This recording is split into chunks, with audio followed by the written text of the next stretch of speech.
107.5 WBLS, your number one source for R&B.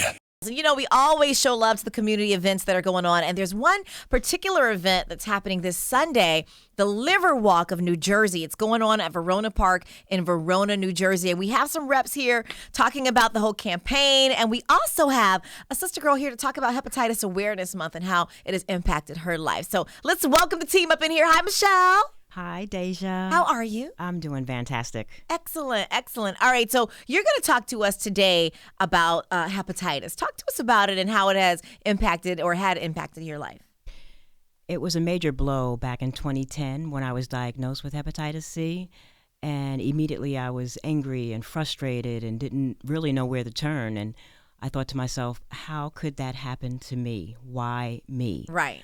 And I think many times when something like that is such a life-threatening event that you think it's the end, okay? And so I had to figure a few things out, which way to turn, what type of medication there was available, and realize that it wasn't an ending, but it was actually the start of a journey for myself. Lisa, can you break it down for us and tell us exactly what hepatitis C is? Can you break it down for us in terms of, you know, what the medical terms are and warning signs?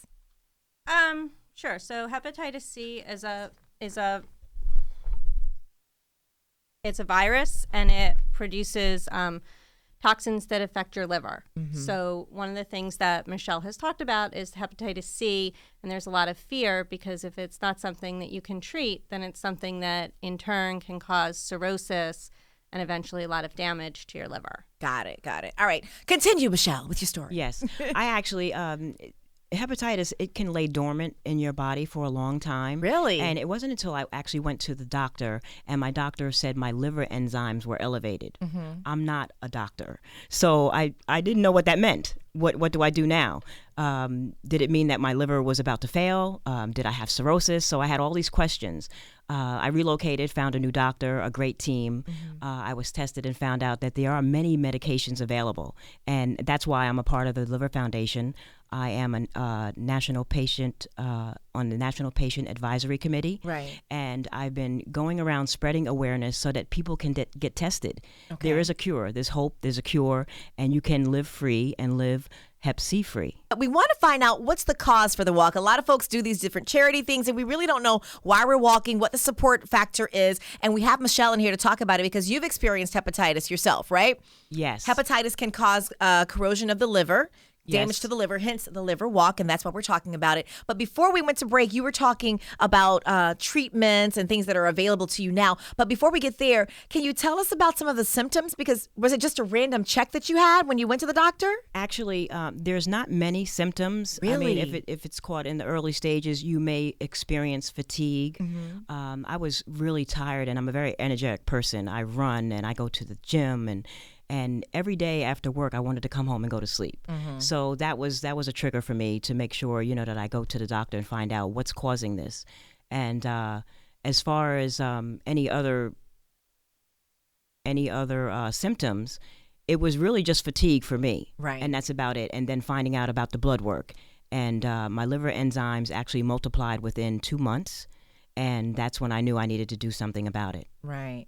All right. So from that process there, once you were diagnosed, how did you respond and how did you tell your family about it?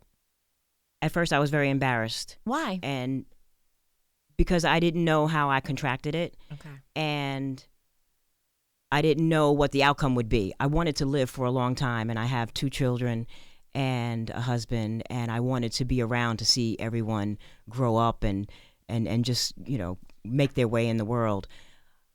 I decided the first thing I should do is tell my family, and my family was very supportive. They actually wanted me to seek new doctors and find out what treatments were available. Good. And to my surprise, I actually went to New York Hospital, Queens, and my fantastic doctor, Bunham, he actually put me on with his research team, and I was able to get medications.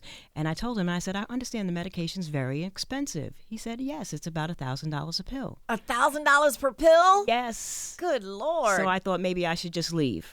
And he said, no.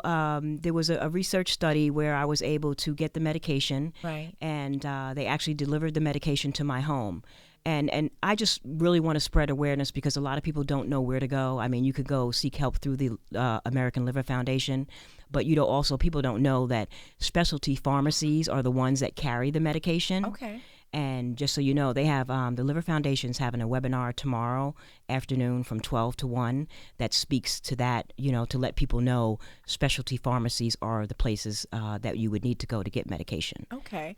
So if people were right now listening to you, what would be the first step they need to take as far as finding out about hepatitis C and liver health? Do we do it as a regular thing, like we get the mammograms and your pap? Is that something that we should regularly incorporate into our medical regimen?